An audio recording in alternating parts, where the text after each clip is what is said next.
workshop với chủ đề là nuôi dạy con hạnh phúc trong thời đại số. Thì đây là cái buổi workshop sẽ giúp chúng ta có những kiến thức đúng đắn về tâm lý và cảm xúc của trẻ, để những người lớn như chúng ta có thể là bảo vệ cho những đứa trẻ xung quanh mình, có thể là em, có thể là cháu, hoặc là những đứa con trong tương lai của mình chẳng hạn. Thì đây là buổi workshop sẽ được tổ chức hoàn toàn miễn phí và online. Nó sẽ diễn ra vào tối thứ 6 tuần sau vào lúc 8 giờ. Vậy nên là nếu mà anh chị muốn đăng ký tham gia thì sẽ có một cái mã QR ở đây, để anh chị có thể là quét mã QR và đăng ký, hoặc là anh chị có thể nhắn tin đến số điện thoại Zalo trực tiếp với em để có thể đăng ký workshop.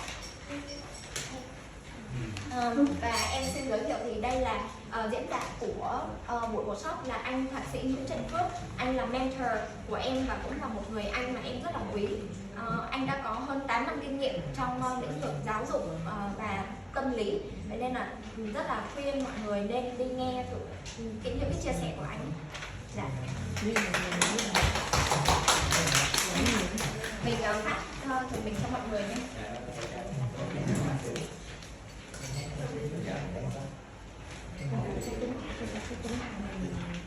Okay, thank you everyone. If you love to join in this workshop, please scan this QR code or connect to Miss later.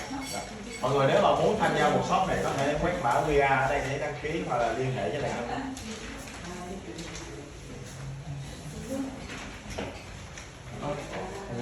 Nếu chưa phát ngay phát sau thì cái mã ở đâu? Dạ, em chỗ dạ. Một chút.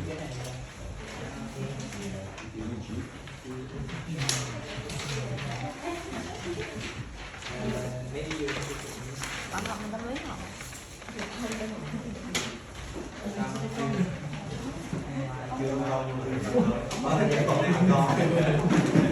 Những chưa có nhu cầu không? 10 năm nữa, 20 năm nữa.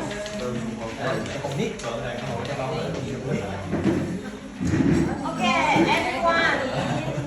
And that's all about announcement today. And now the time for the main sharing from Menton. Đó là tất cả những thông báo ngày hôm nay, và đây là thời gian tới lượt Menton. Thank you much. Thank you, teacher. Come, give them another round of applause, please. Today I also have Nguyen with me. She will be translating for the first time. Come, give her a round of applause and encourage her. Alright, I'm smelling something. Where? I just passed. Alright, I'm smelling something. Nguyen, come. Mentally, I'm smelling something. Translating. Anh Văn Trần đang ngửi thấy mùi gì đó. Do you know what am I smelling? Mọi người có biết anh ngửi thấy mùi gì không? Someone. No, I smell love is in the air. Anh Văn Trần đang ngửi thấy mùi của tình yêu ở đây. Alright, turn to your neighbor and tell them, I'm happy to see you here today. Quay sang mọi người.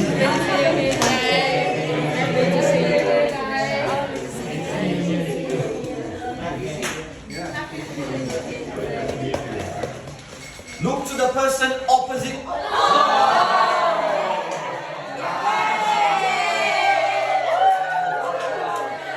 Something surprise! Happy birthday.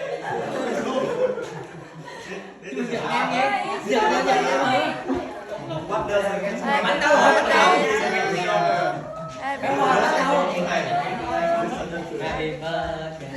Bánh đâu? Okay, everyone, since we have a cook tiền, what I want to challenge you now is go and find 3 new person and find out where they come from, their hometown. Anh đi Hà Nội nè. Bây giờ mọi người sẽ phải tìm ra 3 người mới và tìm hiểu xem là họ đến từ đâu. Alright, move around, go and say hello to new people. Come. Mọi người ơi, hãy di chuyển và làm quen nhau đi ạ. Hà Nội nhanh nhanh.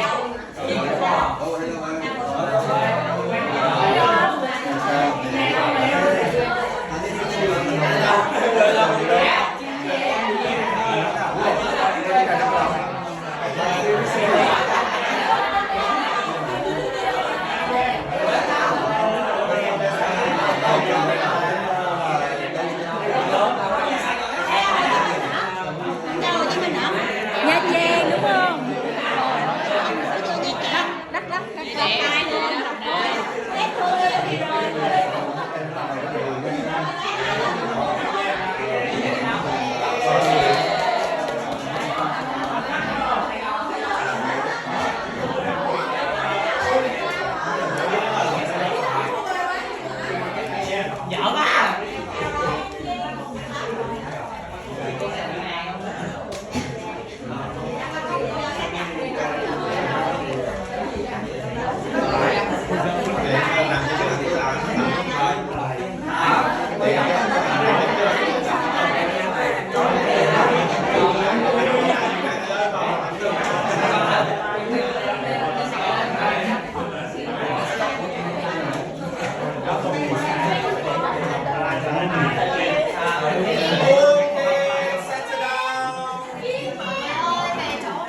bắt đầu. Let's say we. Who is someone new that you met today? Xong nhiêu? Tài. Tài và Bình Thuận. Phan Thiết. Okay. Tai. Who is someone new you met today? Uy, Sài Gòn.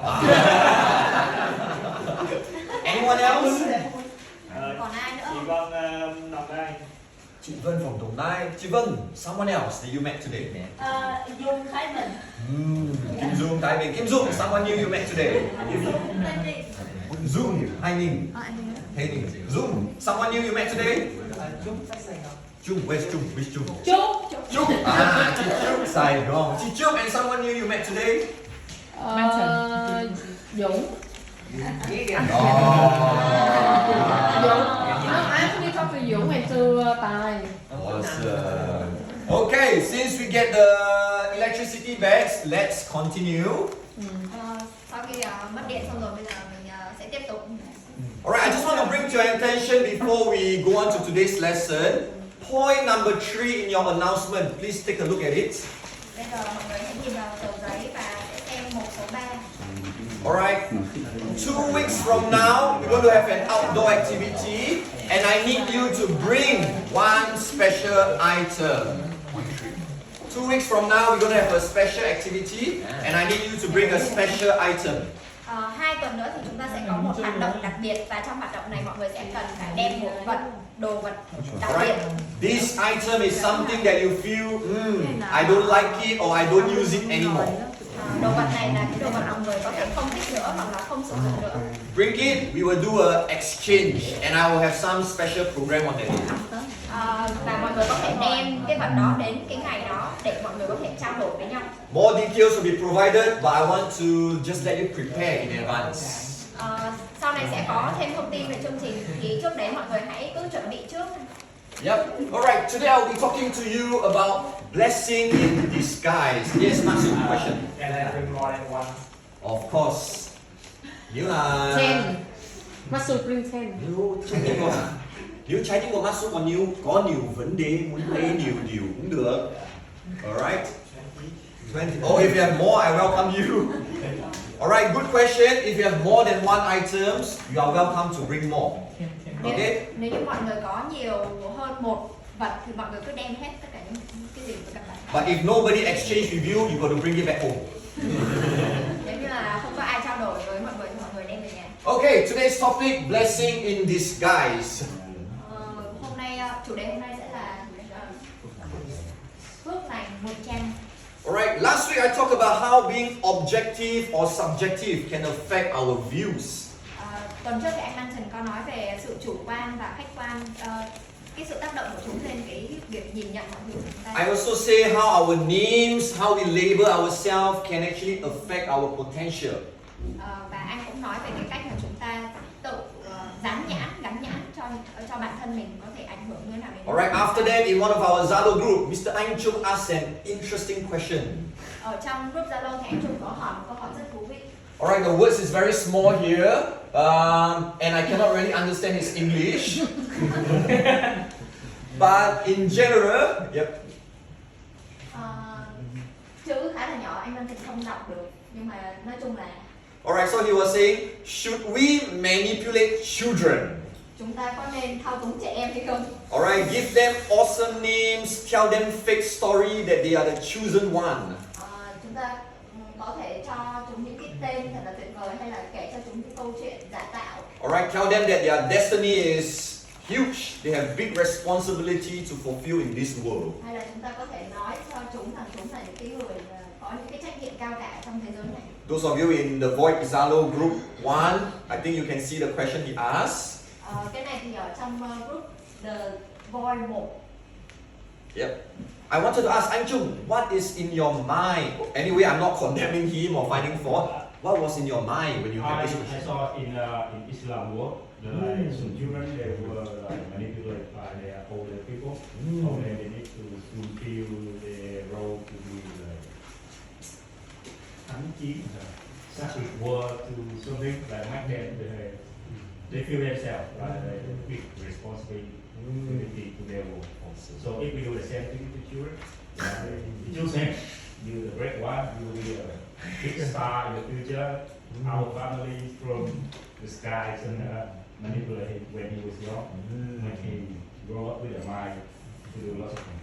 Excellent feedback. Anh Trung nói là anh Trung thấy là giống như ở trong đạo hồi á, thì cha mẹ thường là thao túng con cái của mình bằng việc là nói là chúng sinh ra có những cái trách nhiệm với thế giới, là chúng phải hy sinh một phần gì đó trong cuộc đời của chúng. Thì anh Trung mới thấy là chúng ta có nên làm như vậy đối với trẻ con của chúng ta hay không, những đứa trẻ của chúng ta hay không, có nên nói chúng rằng là chúng cần phải làm cái này làm cái kia bởi vì đấy là trách nhiệm của chúng. Alright, great thoughts. But first thing, as always, I want to challenge all of you. When you hear such feedback, what comes to your mind? Anh Manton muốn hỏi mọi người là khi mọi người nghe những cái lời nhận phản hồi như thế đối với mình thì mọi người sẽ nghĩ như thế nào? Alright, and don't get me wrong, I'm not against Anh Trung. Suddenly the emotion here seems so serious. They are lazy people, don't ask them. Alright, so for me, for example, when I hear his question, the first thought that came to my mind is this. Khi mà anh Manton nghe cái câu hỏi này thì anh Manton nghĩ đến điều đầu tiên là Alright, you know, I like to ask, how do you define? So I want to ask, like, how do we define manipulate? How do we define the word children? Or how do we even define what is real or fake, for example? Thì anh Manton muốn hỏi là chúng ta có thể định nghĩa cái từ thao túng là gì, trẻ em là gì, thật là gì, giả là gì. Alright, and then I start to discover and ask myself, could it be possible that Anh Trung was once manipulated himself? Vậy thì anh Manton tự hỏi là có thể là trong quá khứ anh Trung đã từng bị thao túng. Alright, or maybe now he's planning to manipulate himself, or maybe he's planning to manipulate his children in the future. Vì anh Trung đã từng bị thao túng như vậy thì có thể là anh Trung sẽ muốn chuyển lại cái sự thao túng đấy cho con của mình. Alright, and I also start to ponder.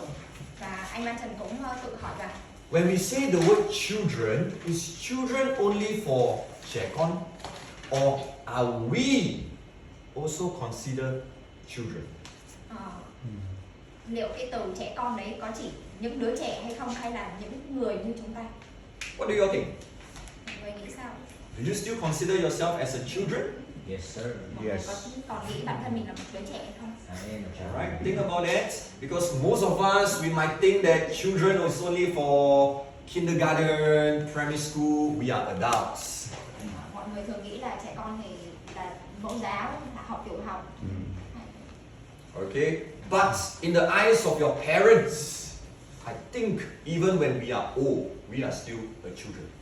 Thì trong mắt cha mẹ của chúng ta thì dù có lớn đến đâu thì vẫn là một đứa trẻ.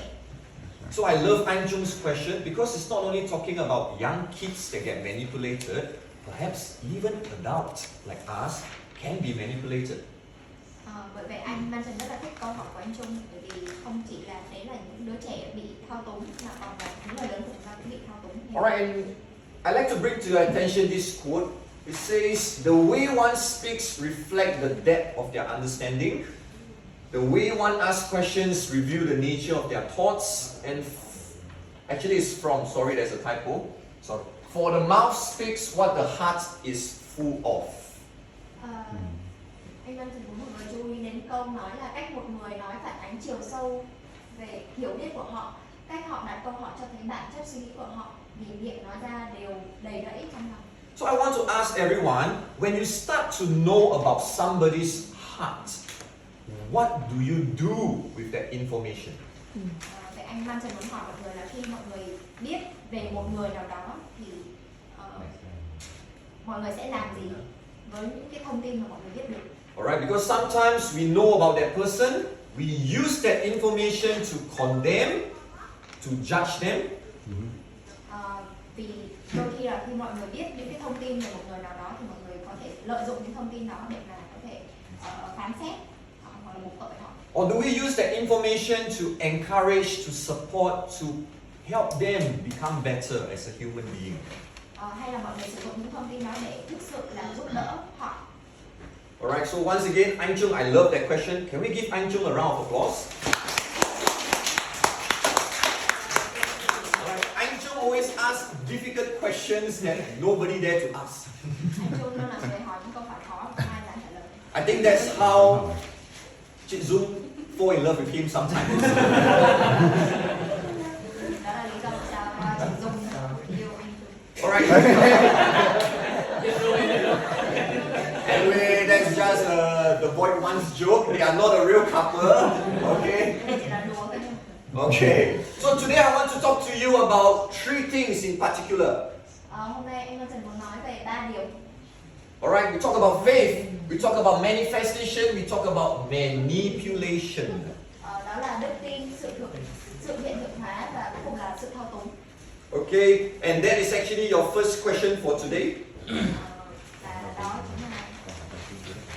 chính là câu hỏi đầu tiên của Okay, we go back hôm nay. first. Alright, and I also want to ask you, even before we talk about these three, have you ever asked yourself, what is the connection between this and emotions? Trước khi chúng ta tìm hiểu sâu về 3 cái này thì anh Văn Trần muốn hỏi là mọi người nghĩ là cái sự liên kết giữa 3 cái này và cảm xúc của mình. Okay, because the theme of the month is emotions, but we seems to be talking something very different today. Again, the theme here. The theme of the month, the topic of the month is emotions. Alright, but we seems to be talking something very different today. Tuy là chủ đề của chúng ta tháng này là về cảm xúc nhưng mà chúng ta lại nói về 3 cái điều này. Alright, so let me help you understand deeper how I connect all this together. Vậy thì anh Văn Trần sẽ giúp mọi người hiểu là tại sao lại những cái này nó lại liên quan đến nhau. Alright, first quote I want to show you is this. Đây là câu nói đầu tiên. If you don't control your emotions will control your action, and that's not good. Nếu bạn không kiểm soát cảm xúc của mình thì cảm xúc sẽ kiểm soát hành động của bạn và điều đó không hề tốt. How many of you agree with this? Có bao nhiêu người trong số chúng ta đồng ý? Very good. And how many of you feel you are good in controlling your emotions? Có bao nhiêu người cảm thấy là mình tốt trong cái việc là điều khiển cảm xúc? Anyone? Pretty good. Oh, next question. How many of you desire, how many of you hope to be able to control your emotions? Bao nhiêu người chúng ta muốn, hy vọng, muốn kiểm soát cảm xúc của mình? Okay. To be honest with you, I'm the same like you. I hope, I wish to control my emotions. Giống như bao người ở đây thì anh Văn Trần cũng hy vọng là mình có thể kiểm soát được cảm xúc của mình. In fact, I've been learning to master, control my emotions for a long time until recently. Anh Văn Trần đã cố gắng học cách kiểm soát cảm xúc của bản thân mình trong một thời gian rất dài cho đến thời điểm này. Alright, I realized that the more I try to control my emotions, the more I become a manipulator. Anh Văn Trần nhận ra là càng kiểm soát cảm xúc của bản thân thì anh càng trở thành một cái người thao túng. So on the surface, we say we want to control our emotions. It looks very good.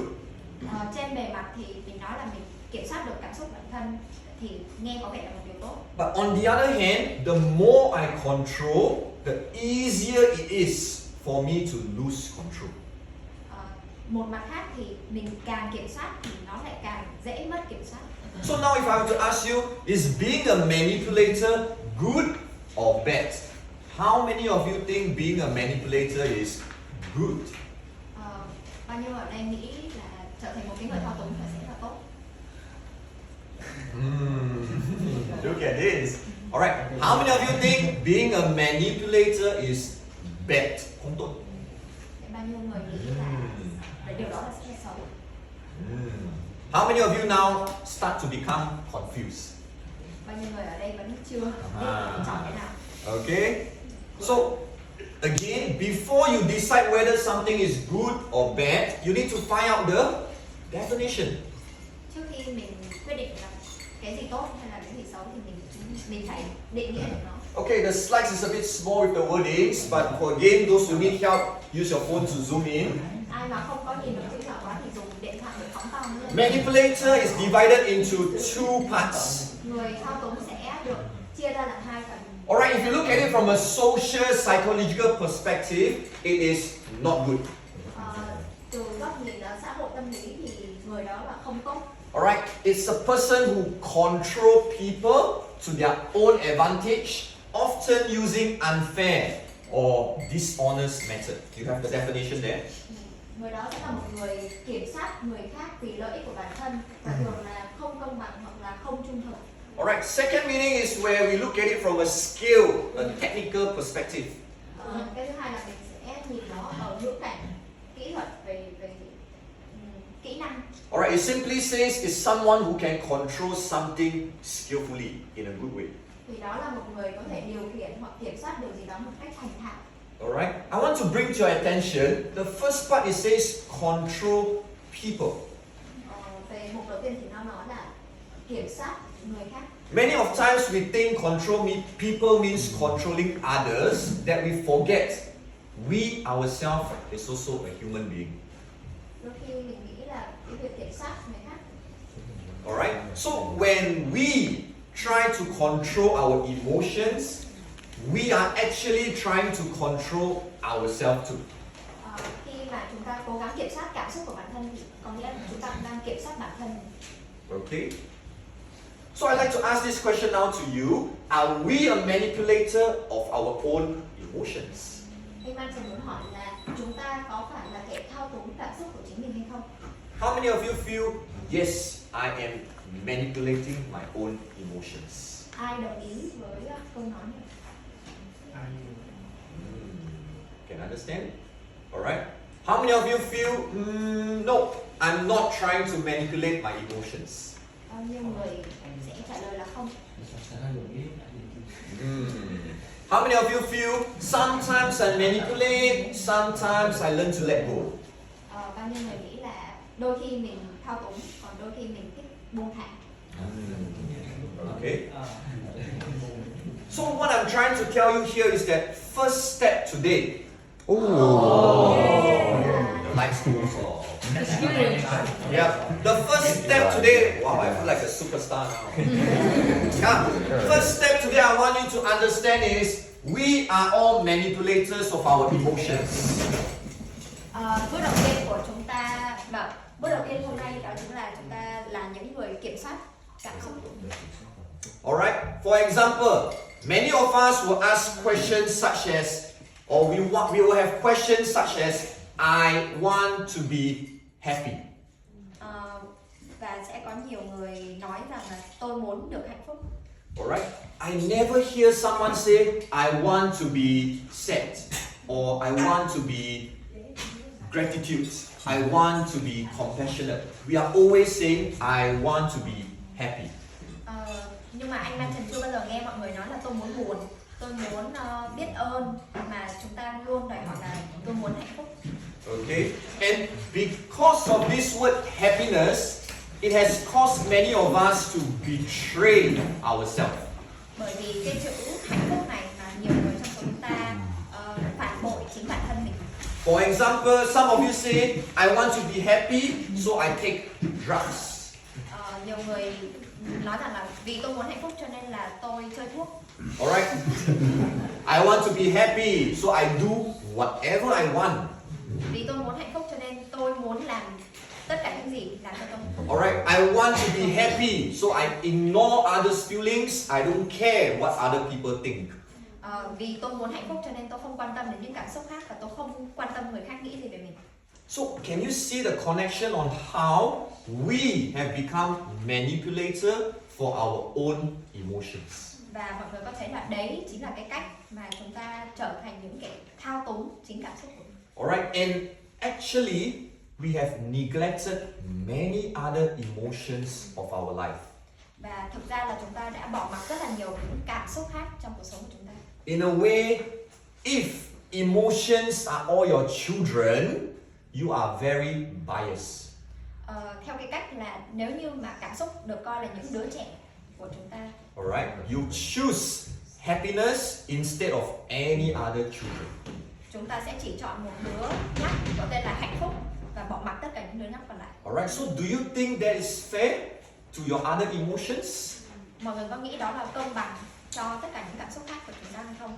Okay? Do you think life was only created for you to feel happy?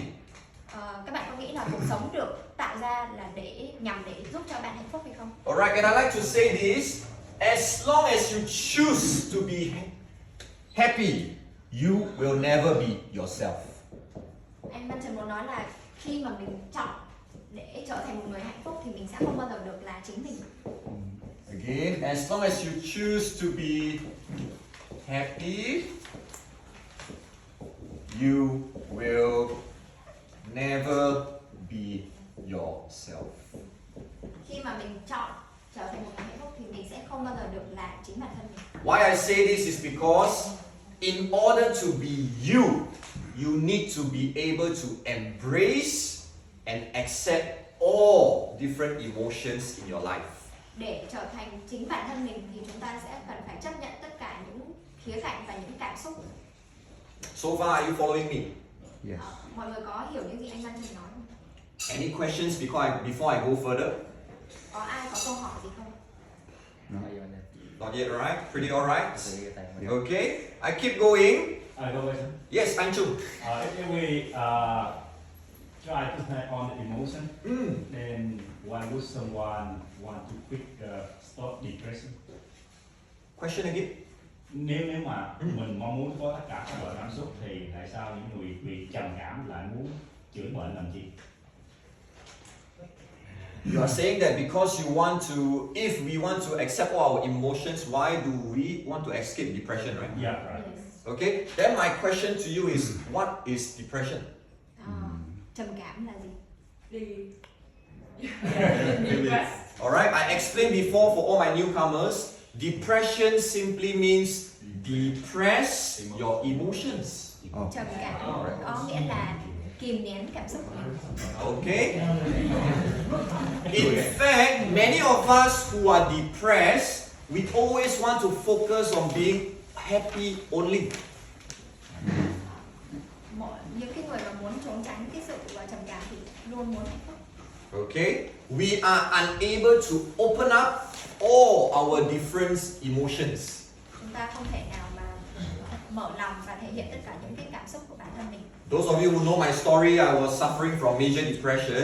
I hide all my emotions. I cannot express it out.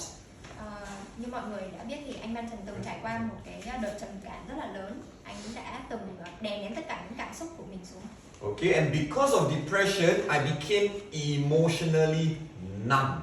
I lost all my feelings. Bởi vì anh đã từng bị trầm cảm cho nên là anh đã bị tê liệt tất cả những cảm xúc của mình. So, Anh Trung, great question. Alright, we think that depression means we want to be happy. My challenge is, I don't want you to be depression, but I want you to experience all your different feelings and emotions. Anh Trung có một câu hỏi rất là hay, nhưng mà anh Văn Trần nói là chúng ta không cần phải trốn chạy trầm cảm, chúng ta chỉ cần đón nhận tất cả những cảm xúc của mình. Alright, and where did I get this quote from? As long as you choose to be happy, you will never be yourself. It's from this cartoon. Câu nói rất là hay mà anh Văn Trần vừa chia sẻ là đến từ phim Inside Out. Anybody watched this film before? It's an excellent film about emotions. Alright, go and watch it if you have not watched it. Nếu như ai chưa từng xem thì hãy nên xem bộ phim. Alright, next slide. And this is where I connect it to faith. Và đây là cái phần đức tin mà nó liên quan đến Alright. về cảm xúc. When I talk about faith, I'm not talking about your religion. Khi nói về đức tin thì mình không nói về tôn giáo. I'm talking about what you choose to believe. Anh đang nói về niềm tin. Okay? Faith is not about ignoring your negative situation or feelings. Đức tin không phải là việc bỏ qua tình huống hoặc cảm xúc tiêu cực của bạn. Faith is accepting what is now, but believing in what will be the future. Đức tin là việc chấp nhận những gì ta đang có, nhưng chúng ta phải tin vào những gì sẽ đến với chúng ta. So many of us, we have faith, but what I will describe as blind faith. Có nhiều người trong chúng ta có đức tin, có niềm tin, nhưng mà nó là niềm tin mù quáng. That means I believe in what will be the future, but I cannot accept my situation now. Chúng ta thường hay nghĩ là sẽ có những điều gì đó xảy đến ở trong tương lai nhưng chúng ta không chấp nhận hiện tại. Which is my next slide. Alright, I use the word niềm tin mù quáng. Alright, for example, some of us might say, smile and the world will smile at you. I think that's very naive. Có Yeah. một số người nói rằng là chúng ta nên cười và thế giới sẽ mỉm cười lại với chúng ta. Do you really think when you smile at everyone will smile at you? Love. Laugh at you, maybe. Okay? In fact, I want to encourage you, smile even when no one is smiling back at you. Anh Manson muốn khuyến khích mọi người là chúng ta nên cười kể cả khi người khác không cười lại với chúng ta. Alright, secondly, just because you don't eat the lion doesn't mean the lion will not eat you. Thứ hai là chỉ vì bạn không ăn sư tử không có nghĩa là sư tử sẽ không ăn chúng ta. Alright, so don't have the blind faith thinking that, okay, now I drive a car, I believe I will be okay. You close your eyes and you drive on the road. That's stupid. Niềm tin mù quáng là khi chúng ta nghĩ là chúng ta bị mắc mà vẫn có thể lái xe an toàn thì đó là điều ngu ngốc. You have to accept your current situation, your current ability. What is the emotions and feelings you are going through right now? Chúng ta phải tập trung vào những cái gì chúng ta đang có ở hiện tại và những cảm xúc của chúng ta đang có. Yep, next. Okay, and I like to say this, faith without work is dead. Đức tin mà không có hành động là chết. Many of us we think, many of us we believe, but many of us we don't do. Nhiều người trong số chúng ta nghĩ, tin nhưng lại không làm. Alright, you lie on your bed, you say, I will be a millionaire. Every day you just sleep. Mình nằm dài trên giường và mình nghĩ là mình sẽ trở thành tỷ phú một ngày nào đó. I believe you have strong belief, but where is your action? Anh đang từng tin mọi người có một cái niềm tin rất mạnh mẽ nhưng mà hành động của mọi người ở đâu? Alright, this is what I call, next slide bro. I believe it will happen and I will move to make it happen. Tôi tin điều đó sẽ xảy ra và tôi sẽ hành động để biến nó trở thành hiện thực. Alright, this is actually the word manifestation.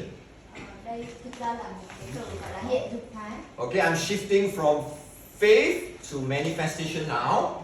Và anh Văn Trần đang chuyển từ niềm tin sang việc hiện thực hóa. So again, faith is I think but I don't do. Niềm tin là mình nghĩ nhưng mà mình không làm. Manifestation is I think, I believe, I move towards what I want to do. Hiện thực hóa là mình nghĩ, mình tin và mình sẽ thực hiện hành động. Okay, like this, I think some of you have heard of this English quote called leap of faith. Trong tiếng Anh thì sẽ có một cụm từ là một bước nhảy của đức tin. Alright, if you want to have the leap, the jump of faith, you need effort to jump. Nếu như chúng ta muốn kết quả thì chúng ta cần phải có một cú nhảy. So many of us are stuck here. We talk a lot about faith. We talk about what I want to believe, my dreams, my goals, my visions. Rất nhiều người chúng ta mắc kẹt ở phần đức tin. Okay, I give you an example. For example, now if you are sick, Ví dụ khi mà các bạn bị bệnh, okay, if you have faith, you will believe, you will imagine, you will be healed, you will be recovered. thì các bạn có thể tin rằng là các bạn sẽ sớm khỏe trở lại. Alright, but just thinking alone is not enough. Nhưng mà nghĩ thôi thì chưa đủ. Alright, if you want to manifest it, you need to start preparing your running shoe. You need to start preparing your badminton racket. You need to see yourself being fit and healthy. Việc tin thôi thì vẫn chưa đủ. Chúng ta cần phải hành động. Chúng ta cần phải chuẩn bị những cái vật dụng thể thao để chúng ta có thể trở thành một cái người khỏe mạnh. Alright, so there's a famous quote that says, if you want to know whether someone is serious about their dreams and goals, Có một câu nói thế này, nếu như chúng ta muốn biết một người nào thực sự nghiêm túc với những cái niềm mong muốn của mình, just follow them for one week. hãy thử theo dõi họ. Alright, observe their habits, Quan sát những hành vi của họ, observe how they talk, quan sát cách mà họ nói chuyện, observe who they are hanging out with. quan sát cách những ai là đi chơi với họ. I give you an example. At the start of the year, we all make New Year resolution. Có một ví dụ thế này là đầu năm thì chúng ta thường đưa ra những cái danh sách những điều mình sẽ làm trong năm mới. I believe at that time, all of you have faith. Anh Benson nghĩ rằng ở thời điểm đó thì tất cả chúng ta đều có niềm tin. But how many of you manifest? Nhưng mà có bao nhiêu người dám hiện thực hóa nó? Alright? Some of you are laughing. Một vài người thì đang cười. Some of you, inside your heart, you are hurting. Một số người thì lại thấy đau lòng. Alright? Because you say, how come year after year I repeat the same mistake? Mọi người nghĩ rằng làm sao mà hết từ năm này qua năm khác mình vẫn mắc sai lầm. Alright, my question too for my paper today, I say, how do we process our process in life? Câu hỏi anh đặt ra hôm nay là chúng ta sẽ xử lý quá trình của mình như thế nào? Okay, today you learn 3 words. What is the first word you learn? Faith, Niềm tin, Alright, second word? manifestation, hiện thực hóa, Third word? manipulation. Okay, so thao túng. how we process our life is always this trick.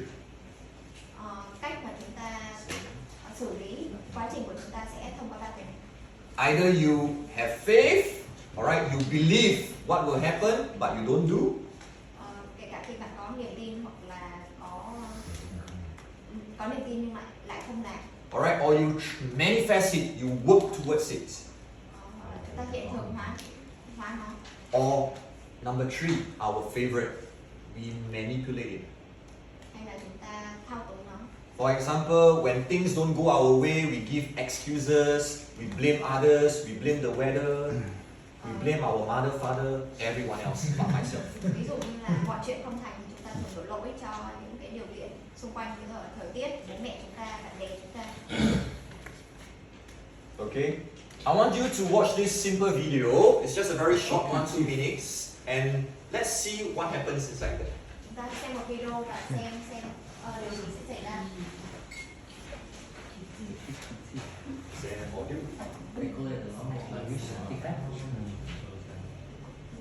Of misjudgment and reflection. The Cookie Thief, a tale of misjudgment and reflection. Once upon a time, there was a woman at the airport. With a couple of hours before her flight, she went to the airport store to buy a book. She also bought a bag of cookies and found a comfy spot to sit. While reading her book, she noticed a man sitting right next to her. He started grabbing cookies from her bag. She tried to ignore it to avoid causing a scene. Every time she took a cookie, he took one too. With only one cookie left, she wondered what he would do. To her surprise, he smiled, gave a nervous laugh, and broke the last cookie in half. He offered her one half while he ate the other. She took it from him, thinking, "This guy has some nerve, and he's also rude. He didn't even show any gratitude." Her flight was finally called. She gathered her belongings and walked to the gate without looking back at the man.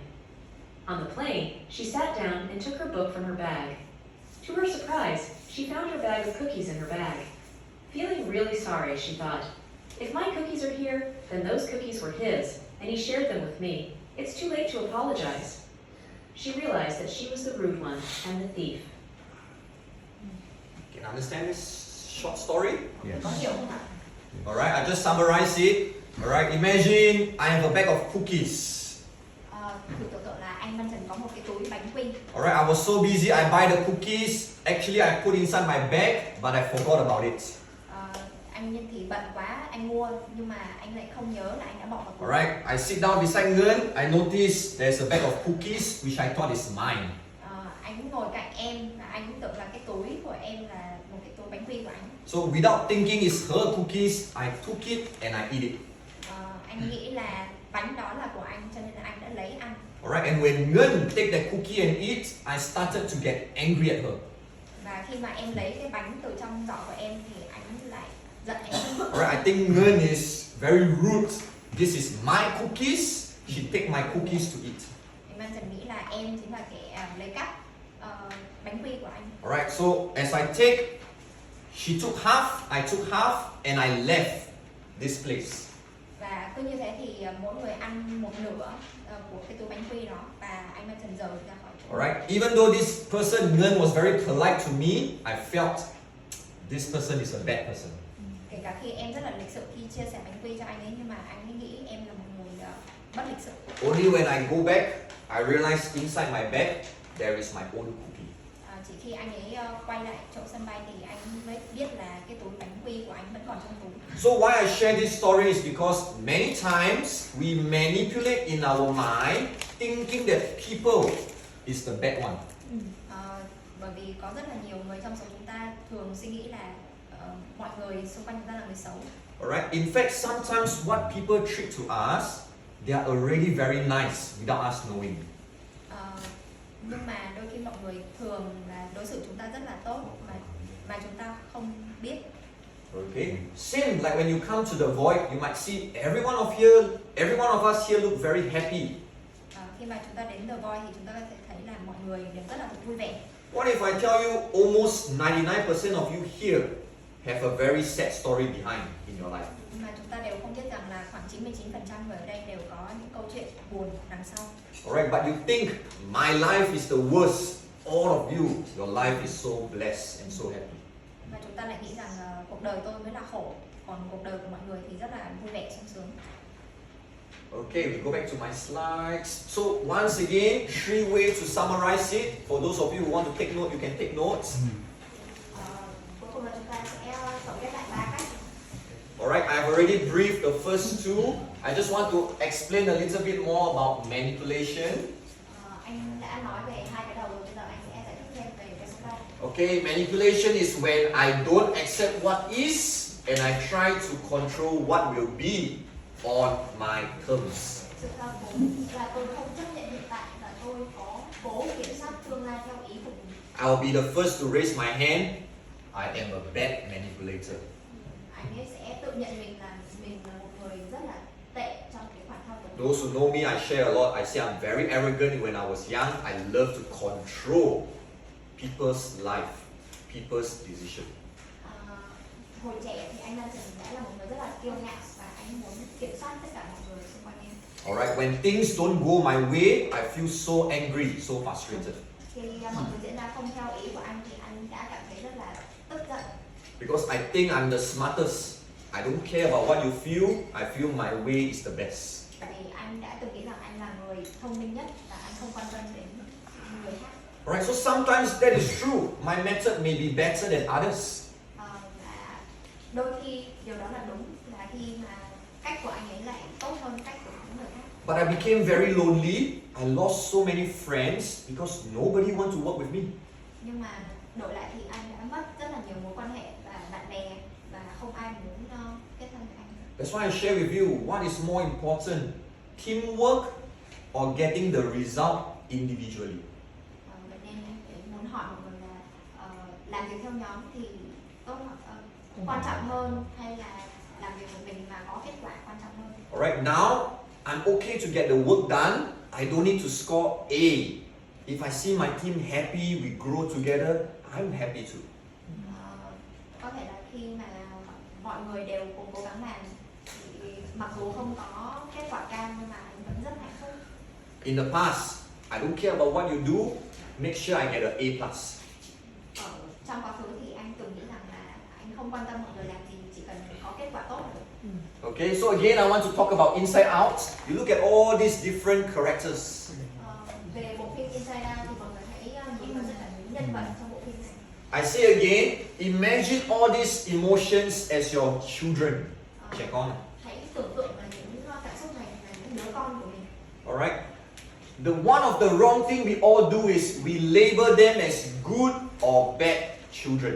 Cái điều mà chúng ta thường làm sai đó chính là chúng ta thường nghĩ là một trong số những đứa trẻ này là đứa trẻ xấu là tốt. I promise you, if you look at all this, everyone only choose joy. Nobody want to choose the other character. Thường mọi người sẽ chỉ muốn chọn hạnh phúc mà không muốn chọn những cảm xúc khác. Okay? Anyone love the other characters? Có ai thích những cảm xúc khác ngoài hạnh phúc không? Which character do you like? I think all of them are necessary for our fulfillment of life. Very good. Thank you. Anh có chia sẻ là anh thích tất cả những cảm xúc bởi vì nó đều quan trọng với chúng ta. Great. Which one do you like apart from joy? Which one? Embarrassment. Chị Linh thích cảm xúc xấu hổ. Okay. Any one of you like? Oh yes. Anger. Anger. Thích sự tức giận. Is anger good or bad? Tức giận là tốt hay xấu? both way. Before you come to the void, I promise you say anger is bad. Trước khi mọi người tới The Voice, anh Manson tin là mọi người nghĩ tức giận là xấu. Alright, because we think anger means violence, anger means angry. Bởi vì chúng ta nghĩ là tức giận nghĩa là bạo lực, là xấu. But have you heard of the word righteous anger?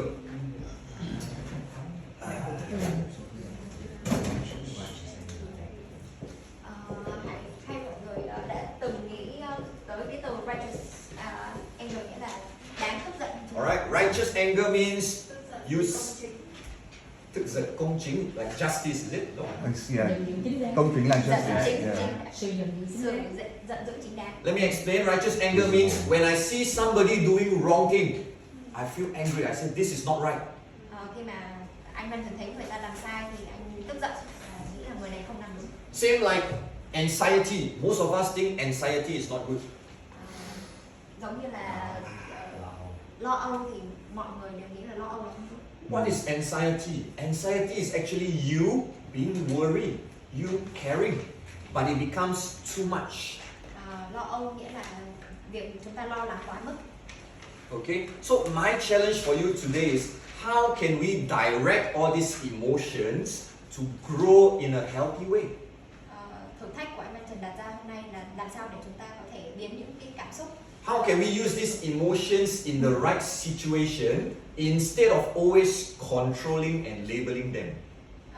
Làm sao chúng ta có thể sử dụng chúng trong những cái hoàn cảnh thích hợp mà không phải là cho rằng chúng là xấu hay là tốt. You are all children. I don't think you want your parents to control you. So same for your emotions. Nếu như chúng ta còn là những đứa trẻ thì chúng ta không thích bị kiểm soát bởi cha mẹ. Alright, I'm sure you want to be able to express yourself just like them. Chúng ta cũng đều muốn thể hiện bản thân giống như là những cảm xúc ở đây. Alright, and I want to remind you, like what Joy in the movie she said this. Nhân vật hạnh phúc ở trong bộ phim đã nói như thế này. Alright, she says, remember sadness, wherever I, Joy, go, you go along with me. Buồn là hãy nhớ rằng mình cảm xúc hạnh phúc, dù đi tới đâu thì cậu cũng sẽ đi cùng tới đó. Okay, so when you look back at your memories, don't only look at the happy memories, look at the sad memories too. Vậy nên khi mà mình nhớ lại những ký ức cũ thì đừng chỉ nghĩ tới những ký ức hạnh phúc mà hãy nhớ cả những ký ức buồn nữa. That's why English you have this word. Trong tiếng Anh thì chúng ta có củ cay đắng ngọt ngào. Alright, you want to enjoy sweetness, you must first learn to go through bitter. Khi mà chúng ta muốn trải qua cái sự ngọt ngào thì chúng ta phải trải qua cái sự cay đắng trước. Alright, and my final slides. Alright, how did Riley, the main character in the movie, become Riley? Is when all the different emotions come together as one. Khi mà Riley, nhân vật chính của câu chuyện trở thành chính bản thân mình là khi tất cả những cảm xúc này tụ họp với nhau. Okay. Next slide. Oh, this one I talked about it already. Next slide. Alright, my final question. How can we see life as a blessing in disguise all the time? Câu hỏi cuối cùng là làm sao để chúng ta luôn nhìn cuộc sống như là một phước lành ẩn giấu. What do you think? Mọi người nghĩ sao?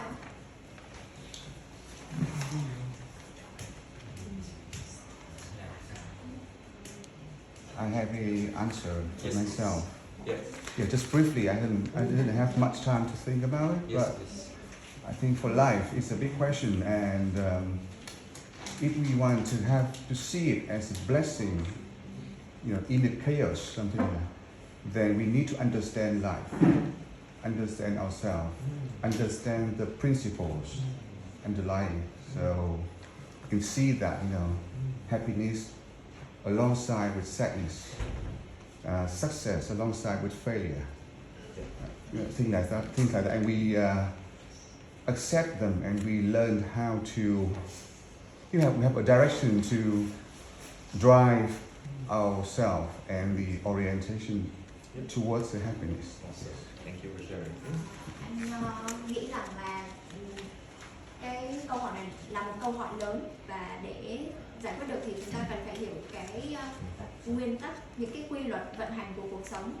Tức là nỗi buồn thì thường đi với niềm vui, thất bại thì thường đi với thành công, thì như vậy chúng ta mới thể hướng tới một cái hướng đúng đắn. Anyone else? Anh Trung. We accept whatever outcomes to us.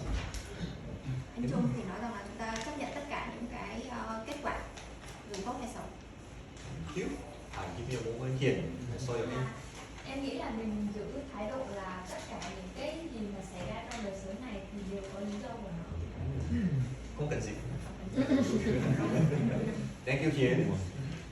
Hi, I think you raised up your hand. Just give me a moment. Nãy em nghĩ đến cái từ tiện chợt nghĩ trong đầu từ biết ơn. Gratitude, yeah. Alright. Chị giúp me out đúng không? Yeah. Anyone else? Alright. I have my answer, but tonight I don't want to share. Today I want you guys to discover the answer yourself. Anh có câu trả lời mà anh chưa muốn chia sẻ vội bởi vì anh muốn mọi người tự khám phá câu hỏi. Because how you answer this, it depends whether you see it as a faith, manifestation, or manipulation. Cách mà chúng ta trả lời câu hỏi này sẽ phụ thuộc vào việc chúng ta nhìn nó dưới góc độ của niềm tin, sự hiện thực hóa hay là thao túng. Okay, so again I say today's lesson is very simple. You can forget anything. Remember these three words. Bài học hôm nay rất đơn giản, mọi người có thể quên hết tất cả mọi thứ nhưng mà chỉ cần nhớ 3 từ này thôi. Okay, faith. Can you repeat after me? First one, faith. Faith. Manifestation. Manifestation. Manipulation. Manipulation. Okay, you don't have to repeat after me anymore. But again, what you choose to be, that will be your outcome. Mình chọn cách nào thì mình sẽ trở thành một con Alright, người. and I'll end with just my quote of the day. You can look at it. Mọi người có thể nhìn vào cái câu ở cuối của tờ giấy. Alright, who has an English?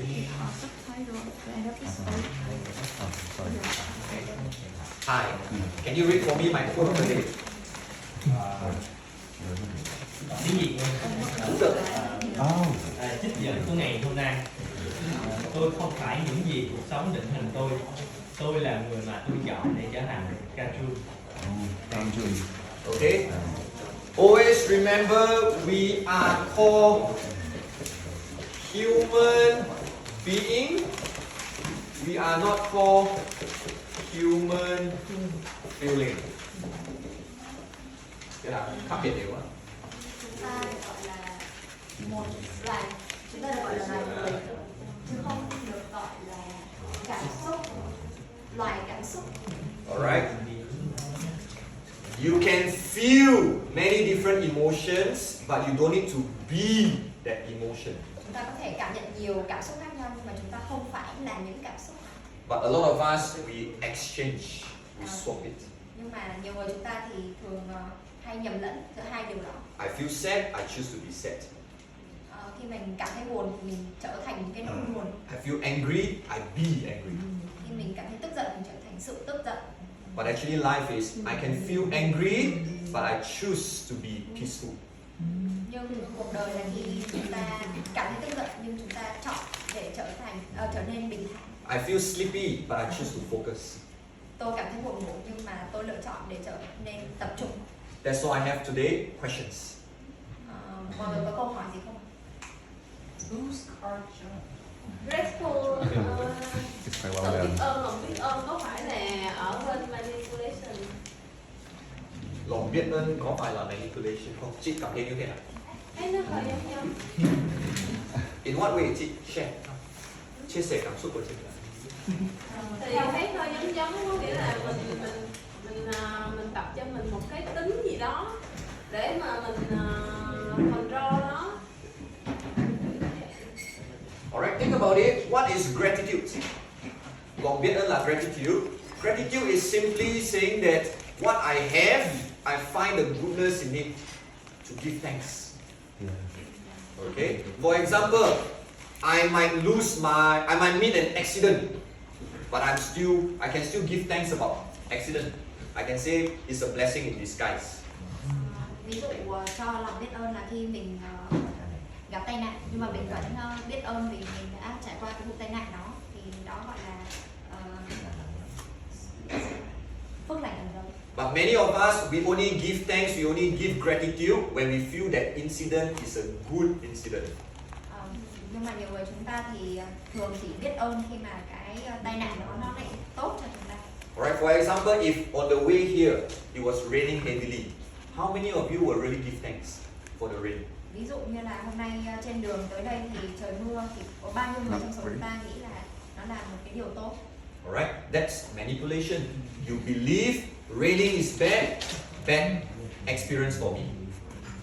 Đó là cách mà chúng ta niềm tin của chúng ta tin là trời mưa xấu là xấu. Alright, gratitude is even if it rains, I believe something good can come out from this rain. Lòng biết ơn là khi kể cả khi trời mưa thì vẫn sẽ có chuyện tốt xảy ra. Okay, see, that's the difference. I think Zoom, you were asking me who is CarlJung. CarlJung is the father of psychiatrists, father of psychology. You all can go and research about it. Là cha đẻ của ngành tâm lý học. I think someone else with questions. Anyone else? Okay. Anh Trung, yes. For the emotion, I choose joy only. So what are we expecting? If you choose joy only, can you translate his question first? Tức là anh chỉ chọn cái niềm vui thôi, cái khác anh bỏ hết, thì anh có bị phê thuốc quá không? Âm không? Cuộc đời chỉ có vui thôi. Đúng rồi.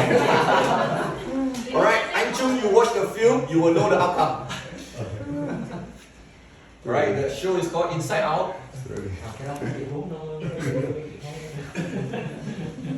Any other questions? Mọi người còn câu hỏi nào khác?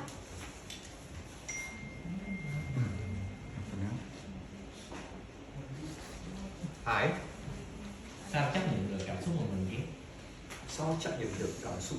How to accept? We accept the feelings we don't like. Yes. How do we accept the feelings we don't like? I think the first thing you need to learn is to accept you don't like the feeling. Điều đầu tiên chúng ta cần làm là chấp nhận mình không thích những cảm xúc đấy. Because many of us, when we see something we don't like, we force ourselves to like it. Bởi vì nhiều người chúng ta khi mà gặp điều gì không thích thì chúng ta ép bản thân mình phải thích nó. Okay. So my first challenge to you is accept I don't like this feeling. Nên bước đầu tiên chúng ta cần làm là phải chấp nhận rằng mình Right. không thích. Then you start to challenge your mind. When I don't like that feeling, how can I learn to work with this feeling? Thì chúng ta phải nghĩ rằng là khi mà mình không thích cái cảm xúc này thì chúng ta có thể học hợp tác như thế nào với cảm xúc này. I give you an example. Do you think you like everyone here? Ví dụ là anh nghĩ là anh có thích tất cả mọi người ở đây không? Okay. For example, maybe you don't like anh Trung. Ví dụ Yeah, anh không thích Okay. Maybe you don't like anh Trung. Alright. The first thing you have to accept is yes, I really don't like him. Maybe he is annoying. điều đầu tiên cần làm là chấp nhận việc là anh Trung rất là đáng ghét. Alright. But just because I don't like him doesn't mean I cannot work with him. Không vì là mình không chỉ vì là mình không thích anh Trung mà không có nghĩa là mình không làm việc được với anh Trung. Alright. I don't like him maybe because I think he's ugly. Ví dụ. Không làm việc với anh ấy vì anh ấy xấu. Alright, but when you start to spend time with him, maybe you discover something good about this thing or this person. Khi mình làm việc với anh Trung thì mình sẽ phát hiện ra những cái điều tốt đẹp của anh Trung. So maybe you see 99 bad things in anh Trung, Ví dụ mình thấy 99 điều xấu của anh Trung, but you saw one good thing about anh Trung. mà mình đã thấy một điều gì đó tốt về anh. So instead of focusing on that 99 that you don't want to work with him, you learn to appreciate that one good thing. Thay vì tập trung vào 99 điều xấu thì mình có thể tập trung vào một điều tốt. Alright, I promise you here, a lot of you, I don't like you too. Anh Văn Trần thú thật là có rất là nhiều người ở đây mà anh Văn Trần không thích. Many of you in the beginning, you don't like me too. Nhiều người lúc đầu cũng không thích anh Văn Trần. Alright, why I say you don't like me? Because every time I say I'm handsome, you disagree with me.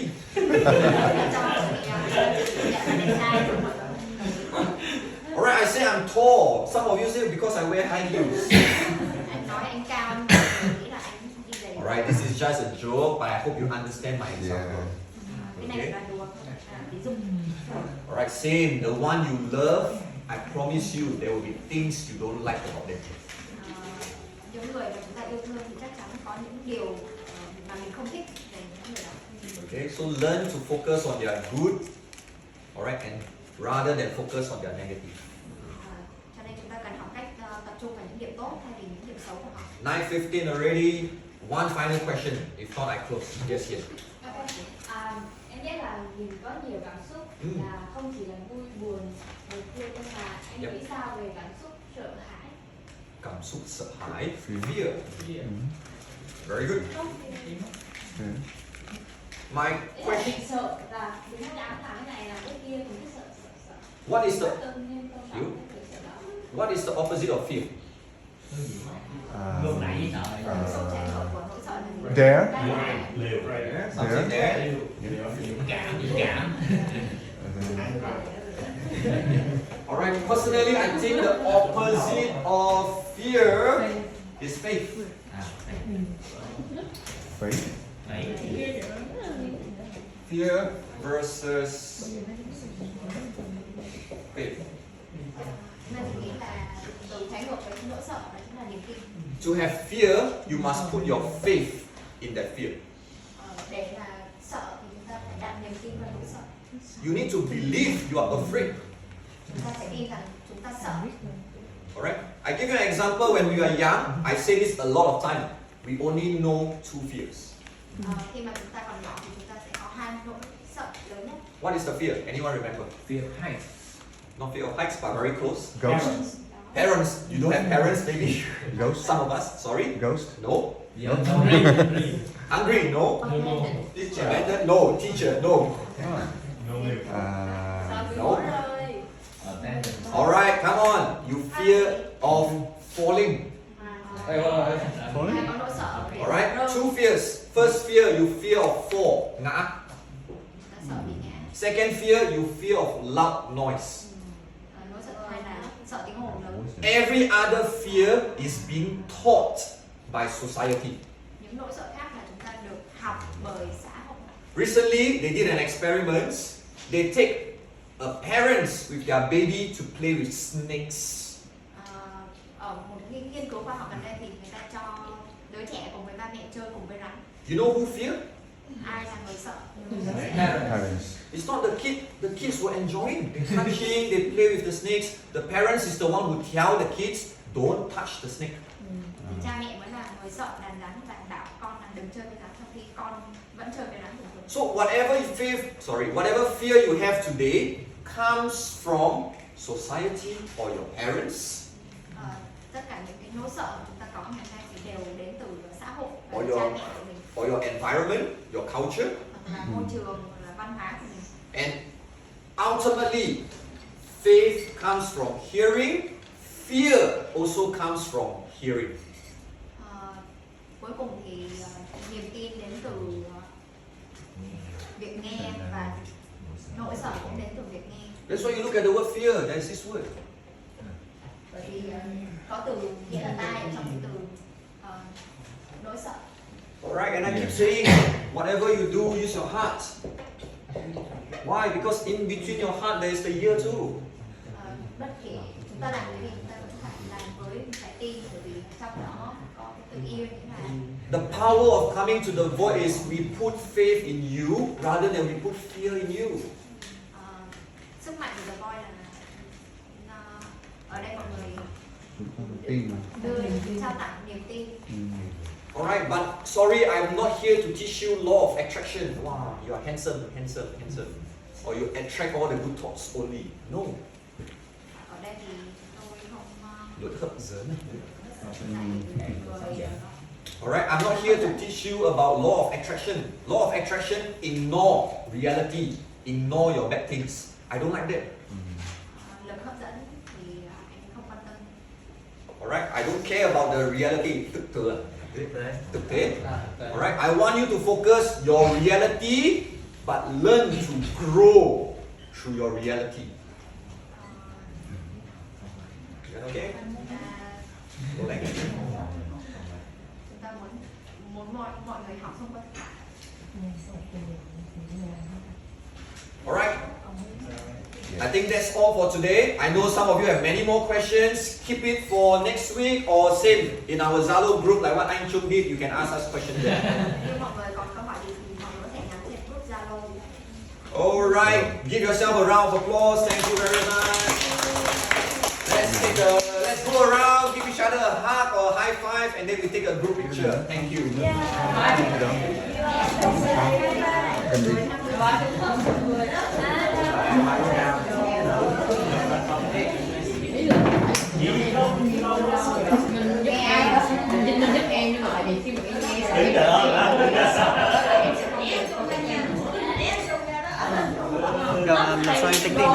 Hả?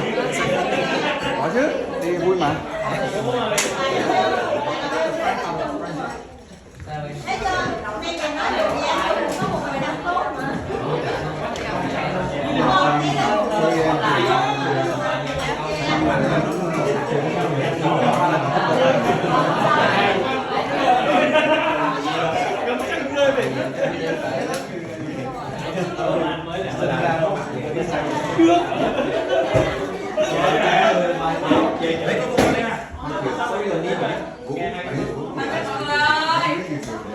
My first time here. Sound very good question.